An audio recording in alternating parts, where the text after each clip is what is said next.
Hello, everybody. Uh, I feel privileged to present here in front of you all today. And but before presenting, I would like to welcome you all to this scientific session of ours. So now coming to my topic, which is a comparative analysis of sagittal condylar guidance. And in this comparative analysis, we will be comparing the two methods of determining condylar guidance. One is your Bothic arch tracing and the other is your use of panoramic radiographs. So as we all know that the management of completely edentulous patients, it comprises basically of complete denture fabrication and implant supported dentures. And the success of complete dentures depends mainly on the correct recording of border and jaw relations. And one of the main necessity for the success of complete dentures is programming of the articulator.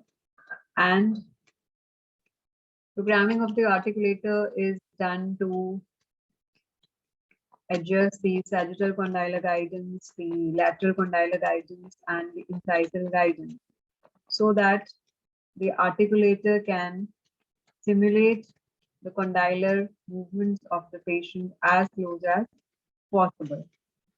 Now, what is condylar guidance? Now, condylar guidance can be defined as the mandibular guidance which is generated when the condyle and the disc traverse the anterior slope of the glenoid fossa. Or condylar guidance can also be defined as an angle which is at an angle at which the condyle moves away from the horizontal reference plane.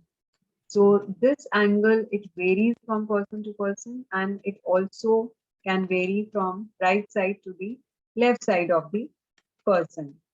Now the goal of determining this condylar guidance is again to program the articulator for simulating the patient's condylar movement as accurately as possible. Now there are various methods of recording of condylar guidance which are available, and these are some of the methods. However, out of this graphic methods are the most commonly employed methods which make the use of your intraoral Bothic arch tracers. And the other one which we will be discussing here today is your radiographic methods or the panoramic radiographs. Panoramic radiographs, they have been employed successfully in determination of the condylar guidance angle. And this is well supported by the anthropometric studies which have shown the use of panoramic radiographs in order to measure the condylar guidance. So they can be of help in setting the condylar guidance inclination of semi-adjustable articulator. And so we will be comparing both these methods in the following study. Now, this study was conducted by me and my colleagues a few years back in the Department of Prosthodontics and Crown and Bridge in the Institute of Dental Studies and Technologies, Srinagar. And it comprised of total of 20 edentulous subjects, which included 12 males and 8 females within an age range of 35 to 60 years. Now, the main objective was to determine the condylar guidance by both the methods, that is by the Bothic arch tracing and by the panoramic radiographs, and then to compare the values which were obtained by both of them. So, for the first method for determining condylar guidance, that is by the use of Bothic arch tracers.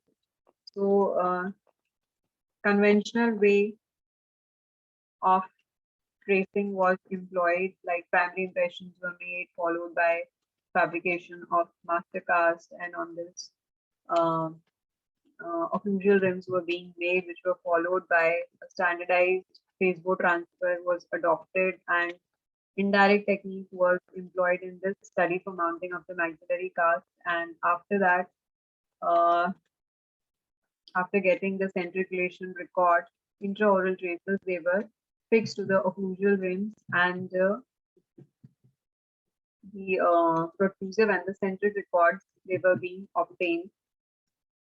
After these records they were being obtained, the condylar guidance on both the sides of the articulator was set according to the protrusive interocclusal record, which was used to program the articulator. Now, the next method is panoramic radiographs, and panoramic radiographs, they were taken for all the patients, and an NNT software was used to record this angle. Now, firstly, a Frankfurt horizontal plane was measured on both the sides of the OPG, and superiormost and the inferiormost point on the glenoid fossa curvature was marked, performing second plane, which then moved to cross the Frankfurt's horizontal plane in order to achieve radiographic condylar guidance angle. Now, all the values which were obtained, they were subjected to statistical analysis using chi-square test, and a p-value of less than 0.5 was considered significant. And this is a slide which shows the values which were obtained by the radiographic and the Bottic-Arch tracing method on the right side and the left side of the patient. And as we can see here, there was no statistical difference in either of the methods on the right and left side of the patients. However, in table 2, if we see the mean and standard deviation, so there was a clinically significant value which was obtained on the right side between the clinical condylar guidance and the radiographic condylar guidance. However, on the left side, the p-value was insignificant. Coming to the discussion, in present study, the intraoral Bottic-Arch tracing method was compared with your panoramic radiograph in patients requiring complete dentures, and both the methods in terms of time consumption, they were similar. However, we know that intraoral Bottic-Arch tracing is one of the accurate methods of recording centriculation, but since our studies suggest that the panoramic radiograph values, they were also within the similar range, so they can also be an accurate method of determining condylar guidance.